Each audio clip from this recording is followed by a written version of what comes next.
Pipila ka mga opisyal sa Police Regional Office sa Central Visayas ang nasagmuyo sa desisyon sa korte nga nagkumbikto kang SPO1 Adonis Dumpit sa kasong homicide.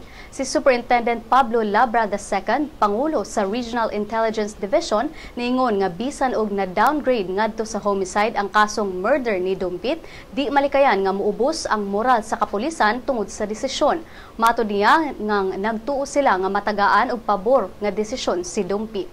Gipasabot ni Labra nga girespeto sa kapulisan ang desisyon sa korte og miawhag kini sa mga pulis nga ipadayon ang ilang trabaho.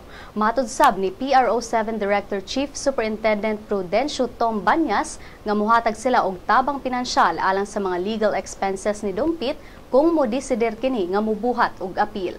Gikumbikto sa korte si Dumpit sa kasong pagpatay ni adtong December 14, 2004 sa usa ka minor de edad nga si Ronron Go nga gidudahan nga tulisan. Apan inay kasong murder gi-downgrade sa hukmanan ngadto sa homicide nga dunay mas ubos nga silot.